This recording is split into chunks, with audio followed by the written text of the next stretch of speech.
Good evening. I'm Dr. Mary Beth Miller, Medical Director of the Miracle of Living Committee, and we're very, very excited tonight to bring to all of you everything that's the latest thing in care of stroke, understanding stroke, how do you prevent stroke.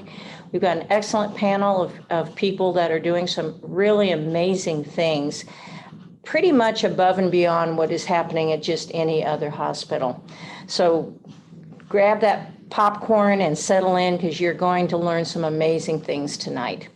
I'm going to start by introducing our panel, and then they will kind of take it from here. Our first speaker is Marco Petch. He's an advanced practice registered nurse specializing in stroke and cerebral vascular disease. His title, Torrance Memorial Medical Center Stroke Program Coordinator. After that, we will hear from Dr. Paula Eboli. She began her medical career at the University of Buenos Aires, completing her residency and her fellowship at Cedars, Sinai. Dr. Eboli is a medical director of the endovascular neurosurgery at Torrance Memorial Medical Center. Then to round out the evening, we will hear from Dr. Jeffrey Quinn. Dr. Quinn began his medical career in Chicago, Illinois, completing residency at Rush University Medical Center prior to moving to Los Angeles to complete subspecialty training in stroke and vascular neurology.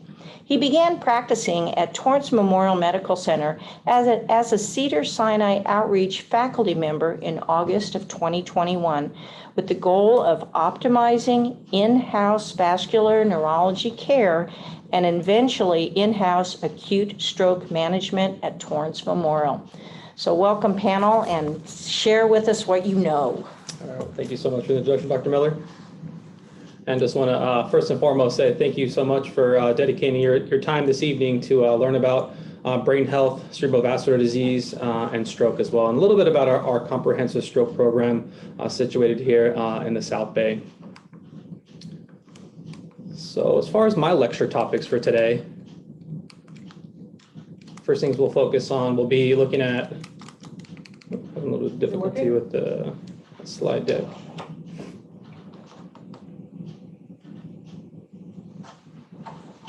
Just give us a moment. Just click on it. It's me? Yeah. There we go. Okay. All right, perfect. The clicker, it's because you, well. Oh, do you want me to get a? No, it's fine. Give it a. No. Oh, give us Sorry. 1 second.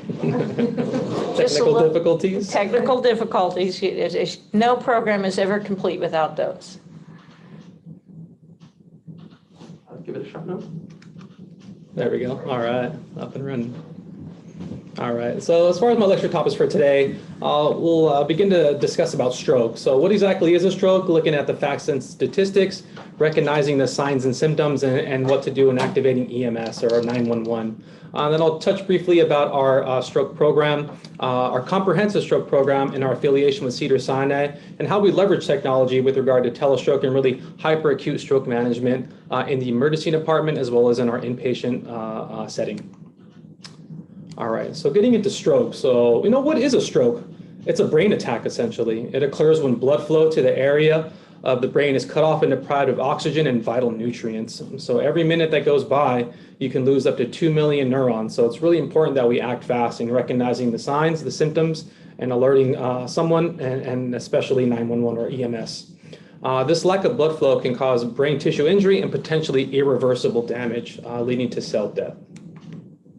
When we look at the different types of stroke, two different types. You have your ischemic and your hemorrhagic. About 80 to 85% of all strokes will be ischemic in nature. The remainder will be, hemorrhagic strokes will be about 10 to 15%. When we look at the mechanism or the reason why an ischemic stroke occurs, it's essentially due to a blocked arterial blood vessel.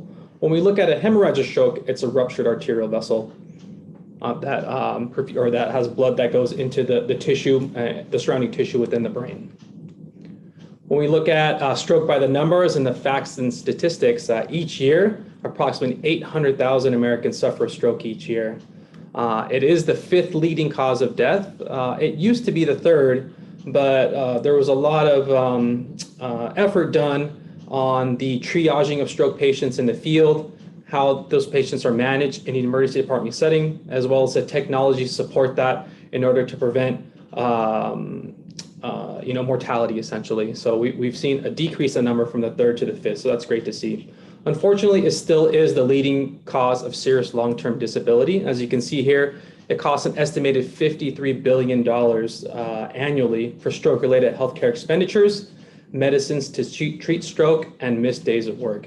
So you can see here not only greatly impacting the lives of individuals who suffer a stroke and their family, but also how that intersects with the healthcare system and the economy as a whole. So I mentioned that about 800,000 people suffer a stroke each year. 1 in 4, or approximately 25% of stroke survivors, will have another. But there's some food for thought for that. 80% of strokes may be prevented. So managing modifiable risk factors, having a healthy diet, physical activity, medication adherence, and routine checkups will greatly reduce that risk. And Dr. Eboli and Dr. Quinn will go into some of those brain health kind of things that we can do on a day in and day out basis.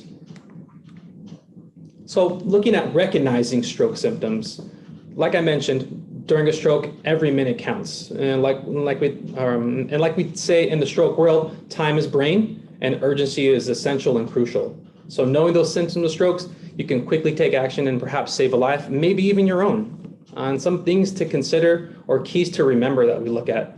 Note the time when symptoms first appear, and do not drive yourself to the hospital or let someone else drive you. That's huge.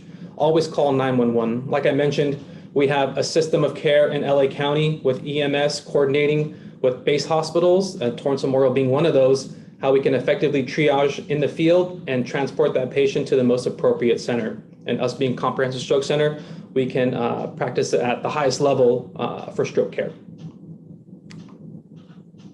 So there's a mnemonic that I love to teach to individuals, patients, family members, and any community lecture is the mnemonic B.E.F.A.S.T, recognizing those stroke symptoms. And B.E.F.A.S.T stands for any acute sudden loss of balance or dizziness with stroke symptoms. And we look at E for eyes, so any vision changes in one or both eyes. F is for face, so facial droop.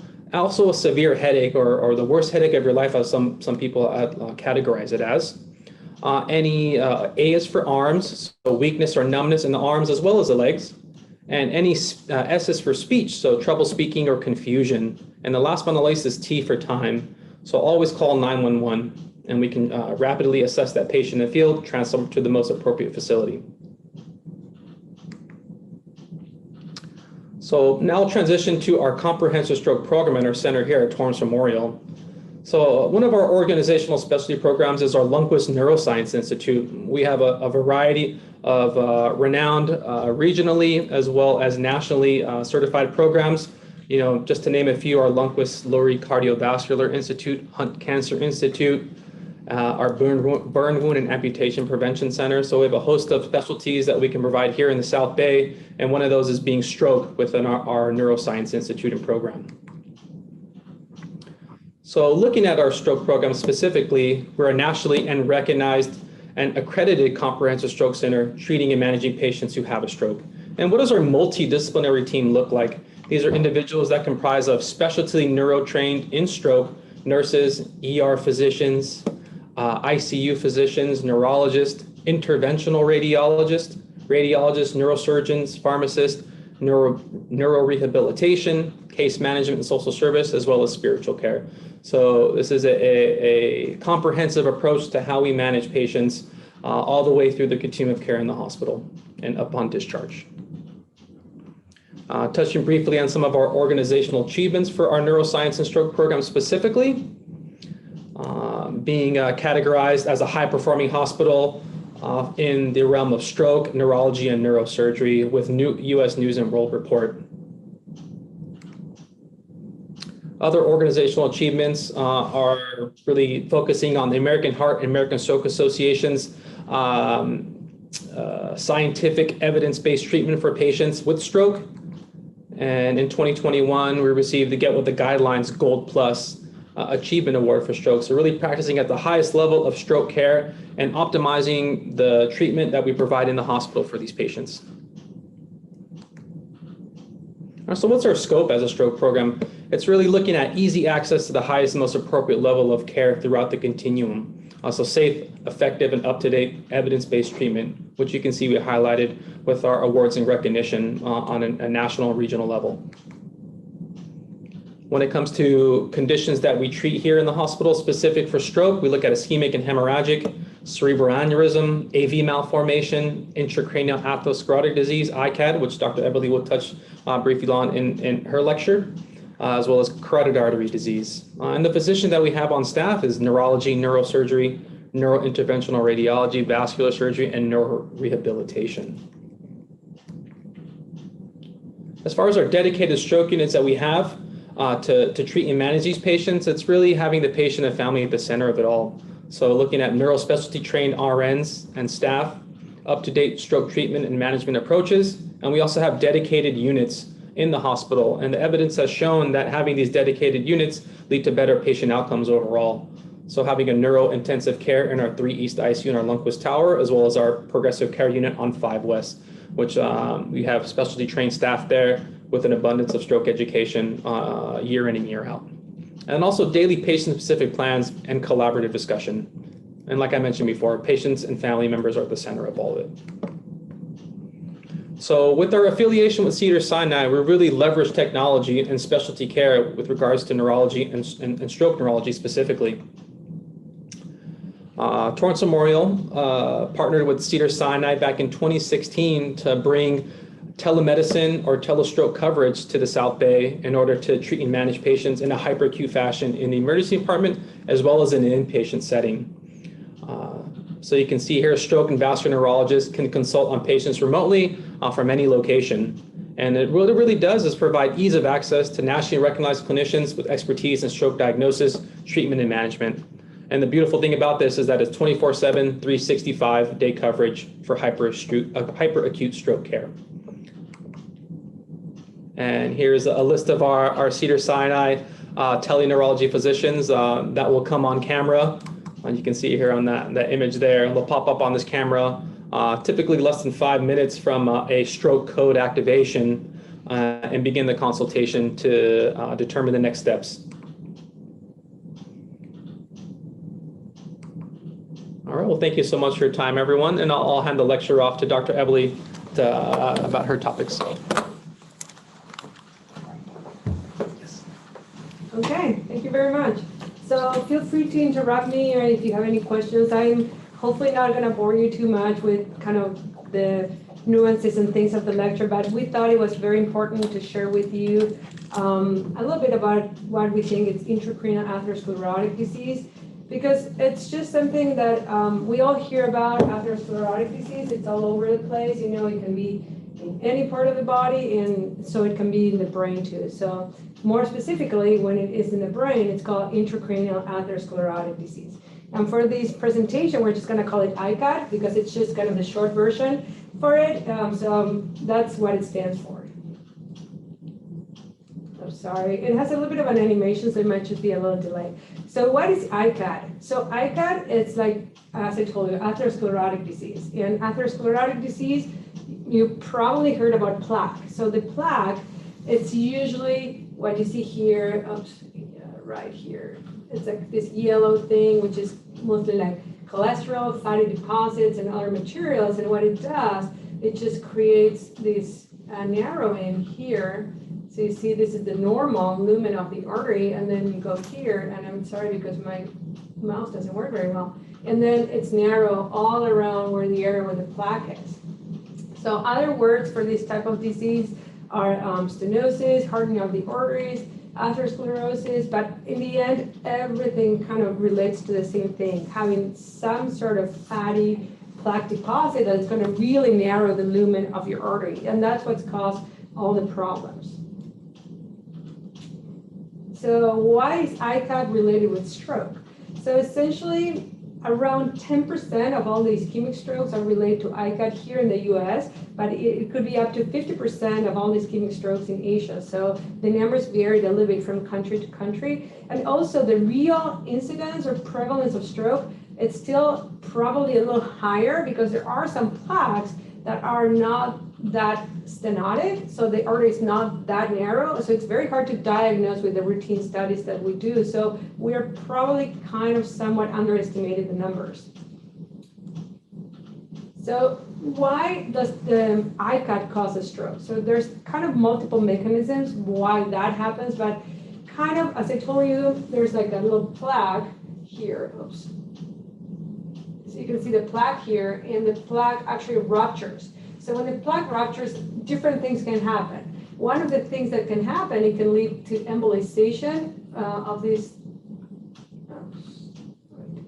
little particles. And what we mean by embolization, we mean that those particles are going to shower further down the circulation, and they're going to land in some little areas, and that's going to occlude those teeny arteries and then cause a stroke. Then the other thing that could potentially happen when you have that plaque, it's that when it ruptures, and it creates, every time it ruptures, it creates some sort of thrombus and clot, and there are sometimes some teeny little arteries coming off that area, which are called the perforators, which go to the deep areas of the brain. And if that happens, those arteries get occluded, and that's another mechanism of action that potentially you can get a stroke with the ICAD. The other thing is that what we call impaired distal perfusion. That means that the artery itself got completely shut off, and then there's no perfusion or blood flow coming after that. So all these mechanisms can cause a stroke, and with ICAD, it might be just one mechanism, and what might just be the three of them or two of them, like multiple mechanisms might just work together. Oops. So the risk factors for ICAD are pretty much the same risk factors that you have for any other atherosclerotic disease, like the heart, the legs, anywhere where your atherosclerotic disease it's going to land. It's usually the age, the high blood pressure, diabetes, high cholesterol. There's usually most of the time a genetic predisposition and a genetic component to the ICAD. Of course, the sedentary life and smoking, and those are things that for sure can be prevented and definitely improved. So when we talk a little bit about demographics, the ICAD is more prevalent in African Americans, Hispanics, and Asians when compared to the white people. And we don't know exactly why that is. That's probably like a combination of factors. And then usually there's a genetic predisposition because, as I told you, in the US it's 10% of the strokes, but in Asia it's 50% of the strokes. So definitely there's a genetic component. And then, of course, the risk factor profiles and the lifestyle patterns. So how do we diagnose it? So the way we diagnose ICAD, it's using different methods. One of the methods that we use, which is actually very good and it's non-invasive, it's called CTA. A stands for angiogram. Angiogram stands for anything that's going to show you the blood vessels. So CTA means it's a CAT scan that we inject some dye and we get a very, very nice picture of the artery. So this is an excellent method for us to do a non-invasive diagnosis of ICAD. MRA is also a very good method. MRA, the beauty of the MRI is it doesn't require contrast. So for patients that have like renal failure or for some reason are allergic to contrast or some contraindications to contrast, MRA is actually very, very good. Then we have the transcranial Doppler. That's an ultrasound, so that's kind of a different type of method for us to diagnose. And usually the ultrasound, what they do is they measure the velocities. So that means when there is more narrowing, the velocities are higher. So that's kind of how we use the ultrasound for diagnosis. And finally, we have the angiogram. The angiogram is a more invasive procedure, and we go through the wrist, or we can go through the groin, and we go in, we inject some dye, and we take some pictures. And the good thing about the angiogram, one, is that it's the most accurate, and number two is that it gives you dynamic images. So all these studies that I showed you before, they're kind of a still, like a picture. But the angiogram is more like a film. You see the whole flow of the blood because you give contrast, and then you can trace that contrast all the way from when it gets in to when it gets out and drain out of the brain. So this is a new technology that we have, and we have it here at Torrance that I wanted to talk to you a little bit about. It's called MRA vessel wall imaging. It's not available in every single place, but it's something that we're using more and more for intracranial atherosclerotic disease. Like, for example, this is a case that it's a 55-year-old male, And you can see here, this where the arrow is, this bright lesion, that's a stroke, and that's in the pons, that's kind of the midbrain. And then this is the MRI, regular MRI. And then here it's called the MRA, and that's where you see the narrowing of the artery there. You see the black line, and then the white arrow, and then you see the narrowing there. And then this down here, it's called MRA vessel wall imaging. So you need a lot of expertise in order to be able to read and interpret these images because they are very new. And this is kind of what you see. If you look here, this is the same artery that's there. So this one here, it's being seen here, and it's almost like a cut like that. And then when you go into the contrast image, there's contrast around it. So the contrast around the artery makes you think that there's an active atherosclerotic plaque. So that helps us a lot to determine, the reason why the artery is narrow or inflamed, and just make some differential diagnosis with some other pathology that could happen. So a little bit about the treatment. So the good news is that the advance, more than anything else in the medical management and the medications that we have right now, definitely showing improvement, and the rates of strokes have reduced when you compare the strokes right now to the historical cohorts before we have this optimal medical treatment. So for ICAD, kind of more like in a general perspective, the treatment is most of the times, that's the first time line of treatment is medication. So the medication is going to be a combination of different medications, not just one thing. So we use a combination of antiplatelet drugs, that means like aspirin, that they prevent those platelets getting stuck to the plaque and make it worse, and prevent it from rupture. And it's usually we do 2 of them. So we usually do a combination of aspirin and Plavix. And then we optimize the blood pressure. Of course, we want to make sure that the blood pressure is within the normal limits of the blood pressure. Then same thing for the cholesterol. Statin is very important just to bring the cholesterol down. And then, of course, it's ideal if the patients can undergo risk factors modifications, like a healthy lifestyle, healthy diet. And then Dr. Quinn is going to talk a lot about that after. So what happens when the medical treatment fails? Because of course some patients will have still events despite us doing the maximal medical treatment. So then we go into the more invasive treatment. And when you look at the invasive treatment, we have 2 types of treatment mainly. One is called endovascular, minimal invasive. That means that we go inside the arteries. Again, we can go through the wrist, we can go through the groin, and we just go in there. And here's just a very, very simplified example, but here you can see the plaque there. And we go in with a little balloon and then kind of push the plaque to the side and then put a stent just to hold everything open. And then usually this treatment is for stages when the artery is still open. If the artery is completely occluded, we cannot go in and reopen it because we cannot go past the artery. So that's kind of when we start thinking about other techniques, which is almost what we call neurosurgical techniques. These are actually open surgery. So here you have a little picture, and I'll show a better example further down the presentation, but essentially it's called EDAS. EDAS, it's encephaloduro-arteriosynangiosis. It's kind of a complex name, but more than anything else, it's called kind of an indirect revascularization procedure, so an indirect bypass. So what do we mean by this? It's like a direct bypass is when you communicate one artery and you just put it together like a bridge and put it together and sew it to another artery. Here, we just kind of get one artery from outside the skin and then just put it on top of the brain. And that's why it's indirect. It's not directly communicated, but it's just on top and very close to it. So I brought a few examples here. So this is a case just for you guys to see a little bit of how it looks. So this is a young man, 42-year-old, that he was having multiple TIAs. Like TIAs, we mean like transient ischemic attacks. That means that they are like transient symptoms. Like for example, transient loss of like being able to talk or some numbness or some weakness, but they do resolve on their own. But this patient was having these symptoms despite us giving medical management.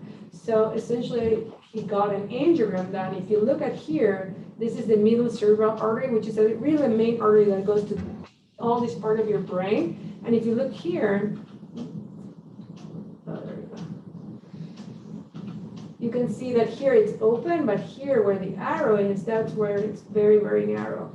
So essentially, we do this treatment, again, endovascularly, that means through a catheter, and we do the balloon that I was telling you first. We put the balloon there, we inflate it, we push the plaque to the side, and then here, the stent, it's actually deployed, and sorry, the mouse doesn't work very well. So you can see here the tines of the stent and the other tines.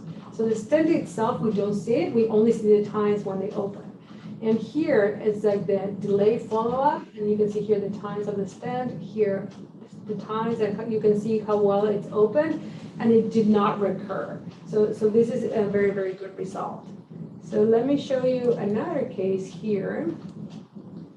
So this is a 60-year-old lady with, again, TIAs from this basilar, like the basilar is the artery that's on the back of your brain, and it's just the narrowing is right here. So you can see how open it is here, how open it is here, but it's very, very narrow there.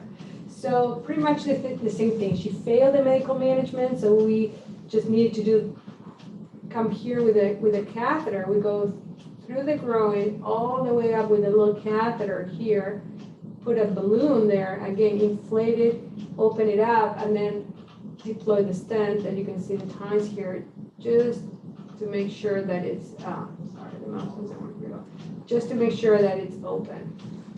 And then here, it's a follow-up, and you can see that she got really, really good results 17 months after. The stent is open and patent, and really no complications. And both these patients, their symptoms subsided.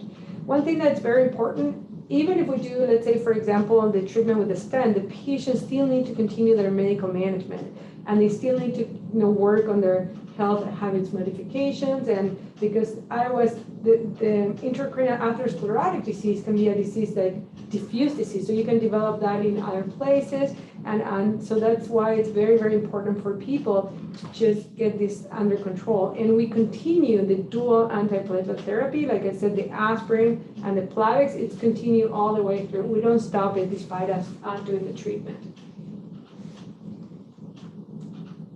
So here's the EDAS, the one I was mentioning to you about, which is the synangiosis, the indirect bypass. So this comes essentially from patients that had moyamoya disease, works very well for them. And right now we're doing pretty much randomized trials to do it in patients with intracranial atherosclerotic disease. There's a very important trial out of Cedars, Sinai, and we'll come back to you once we have the final results. But essentially what we do is that there's an artery here that goes to the external part. It means that it goes outside your brain, and it's a superficial artery. So it just goes to the skull and to the face, and then we just do a little incision here, and we harvest like a piece of that artery. So we only harvest like a little piece there, like let's say from here to here. But we keep it communicated. We don't cut it because we're going to do an indirect bypass. It's not going to be a direct. So then we go here, and these are the coverings of the brain. That's called the dura. So we do a little window on the dura. You see, like here, you open the dura, and then you lay that artery on top. And what you essentially do when you do that, you facilitate for your own brain to kind of slowly start getting more collateral circulation. So it starts adding like more and more blood vessels. So that's a process that actually happens very slowly. It can take 6 months, nine months to a year. So it's not like the stent that it opens it right away. This actually works very, very slowly. The good thing about this procedure when compared to the direct bypass, which is that direct communication, the direct communication show that there are multiple complications, and this procedure is very safe. And it has shown that it could really reduce the amount of strokes on patients. So that's why we do it. And this is a procedure, I mean, both procedures we do here at Torrance too. So just to give you a conclusion, as we went over, ICAD accounts for nearly 10% of all ischemic strokes here in the US. As I mentioned, it's more common in African Americans, Hispanics, and Asians. And very, very important. Most of the times, the initial treatment is medical. So unless you fail your medical management, then that's when you start thinking about some sort of intervention, and then you can look into endovascular interventions. That's the one with the little catheter. But for that, your artery has to be open, and then if it's completely occluded, then you can look into the EDAS, which is the neurosurgical procedure.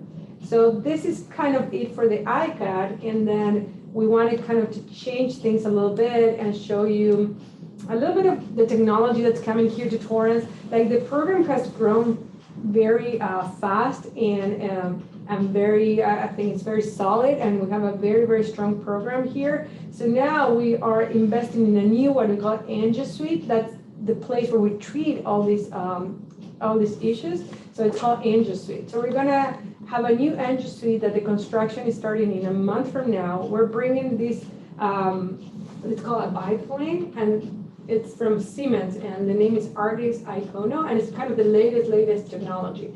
So it's called biplane because essentially it has two C-arms or two X-ray arms, and that's what we do for us to kind of be seeing like multiple images at the same time and multiple angles. We have to have like two machines working together. And then this is kind of the robotic table here, I mean the control, and then we have this thing here, which is the monitors that we usually use. So this is the Angio Suite that's coming very soon. And one of the features or the nice things about this Angio Suite or this technology that we're bringing is, for example, this is what we call a perfusion scan. So this is what we do when a patient comes to emergency room with a stroke. We want to know how much blood flow is going to that area that's a stroke. So with this machine, we can actually, if we want, we can bypass the CAT scan and then go straight to the Angio Suite where the patient is actually going to get the treatment, because we can do the imaging study there. So that's actually a very, very good tool. And this is kind of pretty new thing. Then here, you have kind of other things that we can do. That's a regular CAT scan that we can do it too there. This is what we call iFlow. So this is a technology where you can kind of see the flow to the brain, and it's kind of color coded, so you can know whether there's more flow, less flow, delay flow. So it's actually pretty good. And then this thing here, it's usually mostly for the radiologists when they do like needle guided biopsies, when they do like things that need to be like very precise, like the entry point, so they can give you like a laser there and can show you exactly where your needle can go, and then you follow that path. So it's actually very, very good. And then also the RTs has pretty dedicated software for the treatment of cerebral aneurysms. That's a very, very important thing for us. And one of the things that we can do is called stent planning. So the stent that I show you, this is actually how it looks.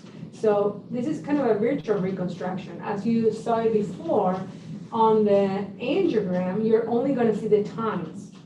But this software actually plans and lets you know kind of the shape that the stent is going to take, the size of the stent that you need, and kind of the type of stent. So it's all virtual, and it's all kind of for the planning. So this allows you to kind of size the stents better and just get better, like let's say, a position and the points that are going to actually deploy your stent. And this here is what I showed you before. It's just the amount of flow. So after you deploy your stent, you can check that there's really nice flow going distal to it. And then this is kind of what we mentioned here is the Angio Suite, and this is kind of the following steps. So this is what's coming after, you know, we have the Angio Suite. This is a robot. So what's happening now, it's like, if you can kind of look at this picture, so you see the doctor is right here, and actually the robot is the one that's actually treating the patient.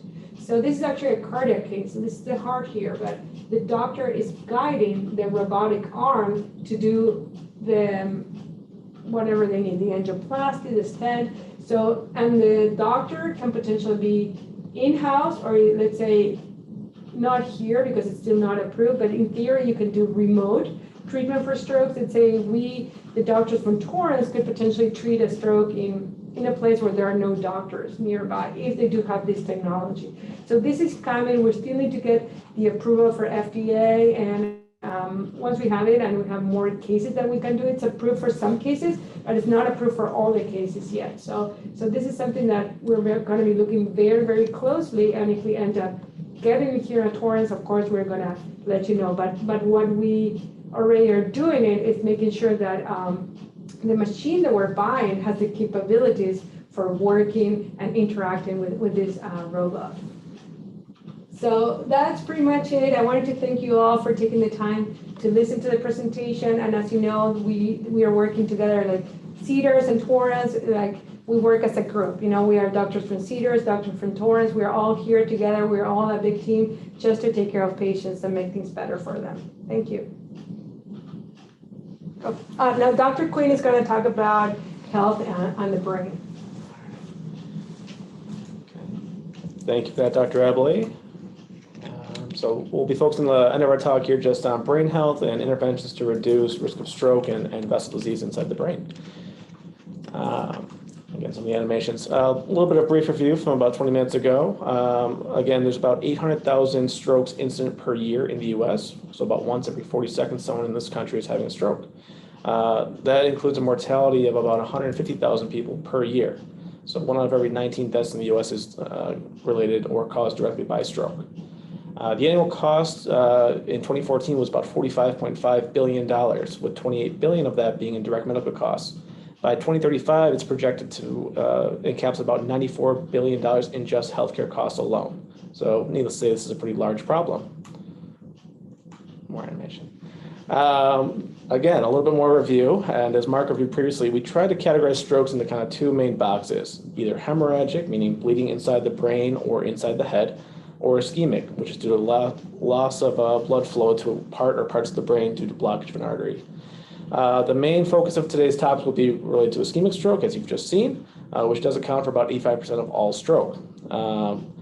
This cartoon here is meant to represent a cross-section of an artery that has developed atherosclerosis, which is hardening of the artery.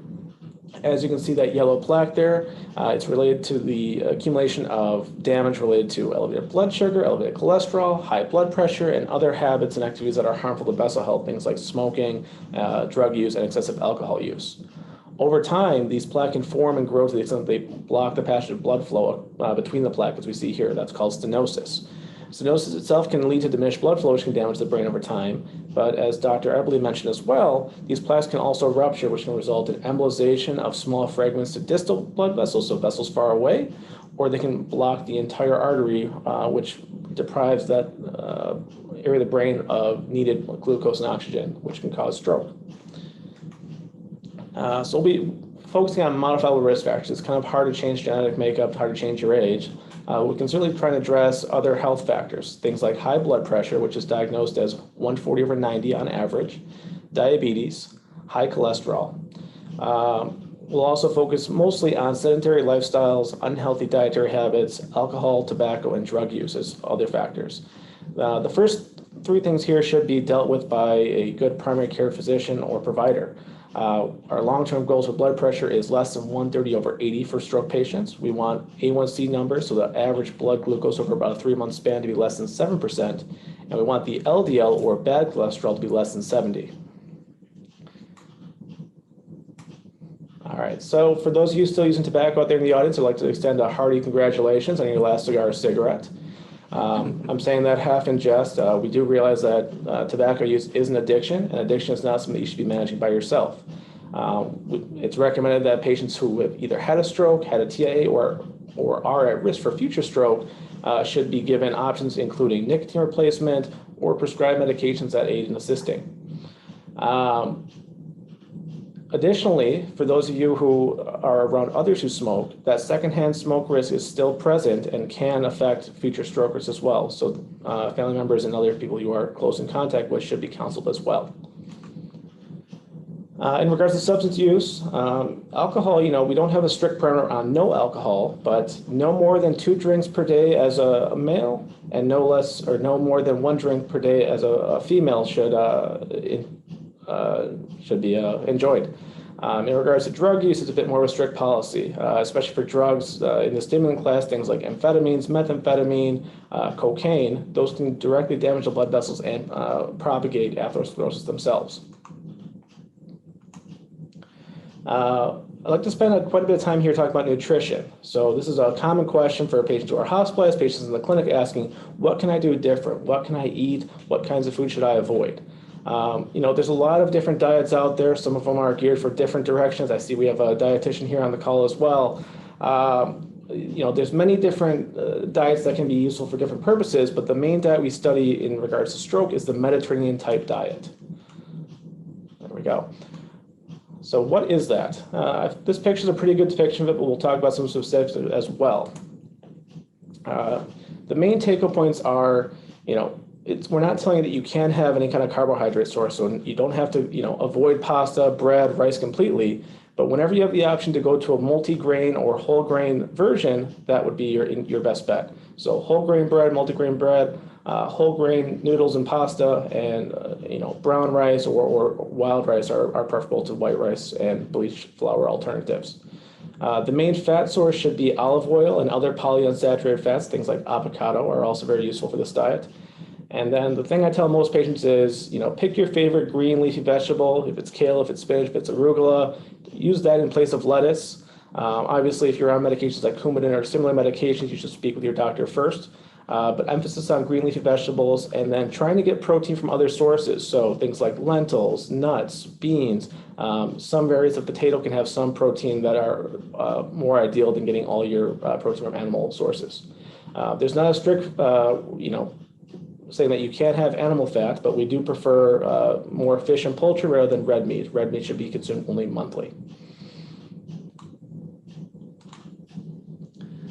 In regards to physical activity, we'll kind of highlight a few things here. This is a very busy slide. These are recommendations coming right from the American Heart Association.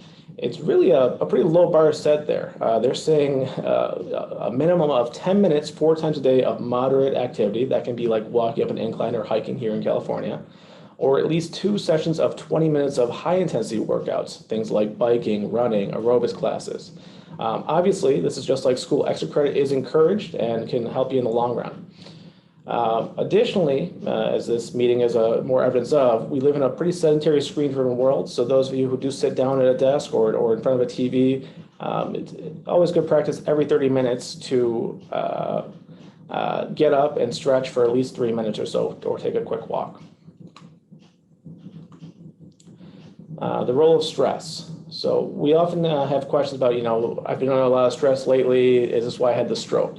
Not directly. So the type of stress we're not talking about is any kind of stress, because obviously, stress is unavoidable in life. Some of these stresses are manageable. The stress we really focus on in regards to cardiovascular health and brain health is the chronic stress, when stress becomes nearly unmanageable for patients.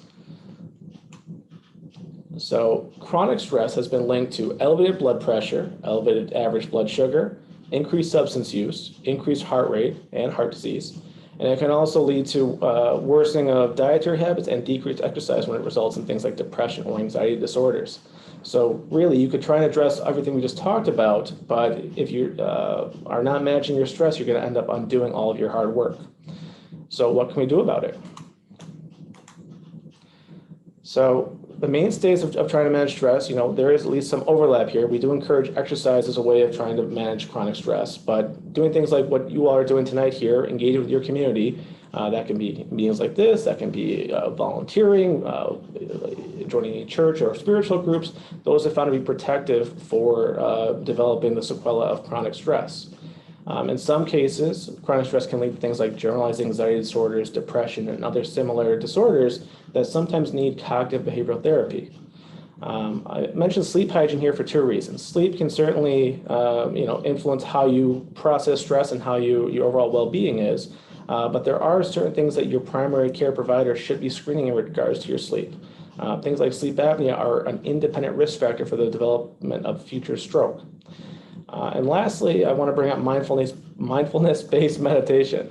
So this is something that not a lot of people are automatically familiar with, but it has a growing body of data over the last 10 to 15 years for many conditions, including anxiety, including depression, including even addiction. And if you're wondering about how to start, don't worry, there's an app for that. In fact, there are multiple apps. Any cursory search on Google or your app store, you can yield multiple different options. I can vouch for the last two pictures there, both Headspace and Waking Up, as far as being convenient, user-friendly, and ultimately effective for maintaining some kind of normal practice. So with that, I'd like to save the remainder of the time here to address any questions that have come up throughout our presentations or any other questions at large. So I'll turn it back to Dr. Miller. All right, so we've collected some questions in the chat box, and we're going to start going down that list. Anyone that feels like you have a question, please keep feeding that chat box, and we'll get to as many as we possibly can. So the first question tonight, do children have strokes? If so, how do we recognize the sign of stroke in children and young adults? And I'm going to open the questions to the whole panel because I imagine they'll have different perspectives. I think Dr. Quinn is. Yeah, so certainly children can have strokes. It is much rarer for adults. They typically don't have the same risk factors, things like long-standing high blood pressure and diabetes, but they certainly do happen. In terms of recognizing it, the same rules apply to what Marco had discussed in his talk about the B.E.F.A.S.T. So think about balance, eyes, face, arm, speech, and then getting them to the hospital as quickly as possible. And then the other thing that it's, I guess, a little bit more common in kids is like hemorrhagic stroke. So that the symptoms might be similar. So that's something that could happen too. And then, yeah, just call 911. That's the most important thing. And let them just take care of it and take the kid to the best appropriate place, because not every single place is appropriate for kids. So I would say just leave it up to the 911 people that they know exactly where to take them. All right. What does a stroke feel like in your head?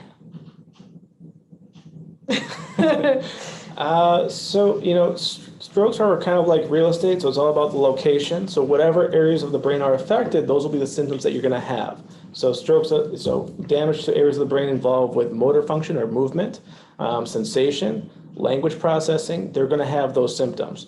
Headache can be present for some, ischemic kinds of strokes, but that's much more of a common symptom in the setting of hemorrhagic strokes, so things like aneurysm rupture or intracranial hemorrhage otherwise.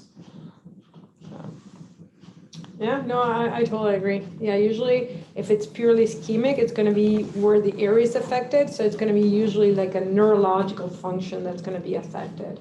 And sometimes people can talk, and sometimes the speech is affected. So that makes it also difficult. All right. Can the brain repair itself after a stroke? And which side of the brain is worse for a stroke to happen? Over time, after a stroke, the symptoms will get better for most patients. What's always difficult to predict is how much they're going to get better and how quickly.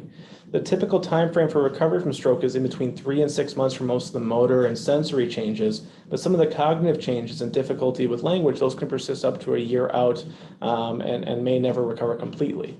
There is small amounts of remodeling that can occur, but most patients who have a stroke and have very severe symptoms at the outset and persist at 3 months with those same symptoms, they start to plateau in terms of the recovery prospects.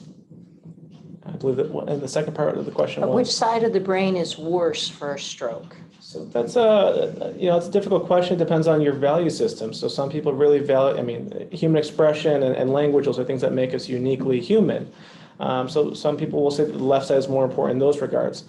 There's more and more evidence about the right side being, very important in terms of our emotional lives, in terms of our, awareness of our whole experience. So I don't want to sell short the right hemisphere as well.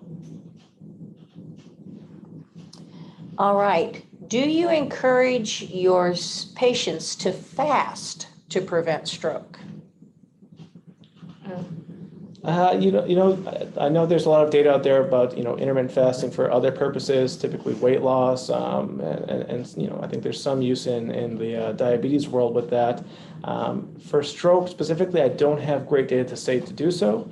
I'd recommend, if you're trying to mix it in with other practices like the mind diet, it'd be great to talk with a dietitian or your primary care provider.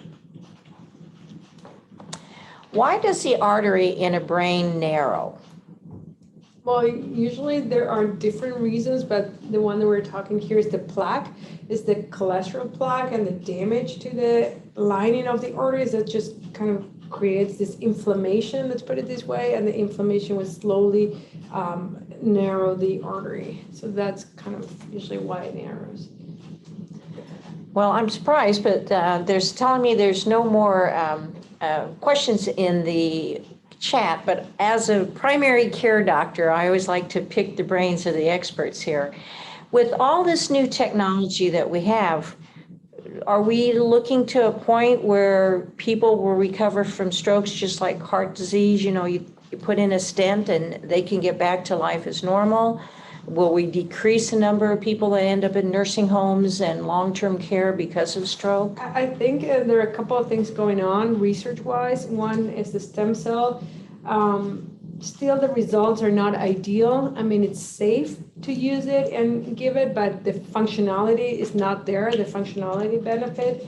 The other option, I think it's a combination of the brain-machine interface, given the way the technology is going. I think that's going to be something that's going to be really making a lot of changes in the future, because we are now starting to get ways of bypassing these areas of stroke, like your brain can think, let's say you cannot move your arm, but your brain can potentially think on how to move your arm, and then that will be paired to a prosthesis that's robotic and understands. So then that prosthesis can move for you. It's called exoskeleton. So I think that area in particular is going to really, really boom in the future, the brain-computer interface. And then along those lines, everybody hears how horrible statins are. Nobody wants to be on a statin. Would you folks comment on the aspects of statin that's maybe above and beyond just lowering cholesterol? What else does a statin do? Sure. So yeah, some patients will have difficulty tolerating statins. The most common side effect is going to be the myalgias, the pain in the muscles. But it appears anyway, we don't have specific mechanisms worked out yet, but there appears to be some kind of anti-inflammatory benefit to using statins long-term that help promote vessel health past their lowering of the LDL and other cholesterol targets. And we talk sometimes that it stabilizes plaque, makes it harder for the plaque to break. Is that true? Again, it appears to be true, the exact specifics are not worked out, but when we talk about the formation of plaque, it's not just an accumulation of cholesterol and fatty substances. There's an active inflammatory cascade. So anything that's going to lower that inflammatory, level is going to end up stabilizing that plaque long term. That's the theory anyway. And so now we do have some more questions. How do you treat a stroke victim if they're already on a blood thinner? So certain blood thinners, it depends. We'll check some labs and see if they're eligible to get that, the clot busting drugs in that instance. But if not, the next best thing is if the artery that's blocked is large enough, Dr. Eboli and her team are able to go in and mechanically remove that clot to restore blood flow in that regard. So that kind of is one of the next questions. How do you remove plaque? And comments on homeopathy, lemon water, anything else? So we actually don't remove the plaque. We kind of push it and open it up. I mean, there are some devices like mainly for the heart that they kind of break the plaque. We don't do that in the brain because we're always scared that we're going to throw some embolization. And then, for example, if we do carotid, we put a little umbrella that will hold those little pieces, but the arteries on the brain are so small that we cannot put this kind of little umbrella. So we mainly push it open and then we put the stent to hold it. So it's kind of the plaque will be squished, but we don't remove it. But that works very good. Can average lifespan be predicted following a hemorrhagic stroke? Not that I know of. I don't know. So we do use some tools when someone comes in the hospital to see what the mortality risk is, but we don't have a good predictor thereafter. Persons who are able to survive the initial stroke, the long-term risks to them are usually things that relate to being with decreased activity. So if they're in bed longer or they have difficulty swallowing, we worry about things like pneumonia developing long-term, and that can be worrisome. But I don't think we have a specific ways to predict lifespan thereafter. It's been 2 years since I've had my stroke. Why is it when I get tired, my speech gets a little sloppy? So that's a pretty commonly experienced symptom. We call that recrudescence or unmasking of symptoms. And what can happen is, whenever you have a stress to your system, that can be if you're feeling tired, if you're dehydrated, if you have an infection, any number of things that make you function less than 100%, that old scarring in your brain, now while you may have, regained some of the function, it's still there. And those old symptoms can kind of unmask themselves in the setting of systemic illness otherwise. Can you comment on LDL cholesterol versus ApoB for cholesterol testing? Our standards of care are to use the LDL number. That's what we have the most data to validate use as far as prevention of recurrent stroke. Clinical practice has not started using the ApoB marker just yet. And then I will throw in one of my questions. In cardiac care, we're starting to hear more about a coronary calcium to predict how much chance you might have narrowed arteries in your heart. Anything like this on the horizon for looking at possibility of you may have a stroke that's waiting to happen? Neuro kind of follows cardiac quite a lot. It's just because of the numbers more than anything else. So I think once that gets into the cardiac, it's probably going to track into the neuro era, yeah, but not at this moment that much. So I want to thank everyone for joining us tonight. Your questions always amaze me. We've got some pretty deep thinkers out there. I want to thank our panel. They gave up their evening with their families so they could be here with us. And we look forward to meeting with you folks again for our next lecture. We're ever hopeful that one of these days our lecture will be back to being in person. We've loved being able to meet with you in the virtual world, but we sure are looking forward to seeing you in the real world. So good night, and we'll see you again.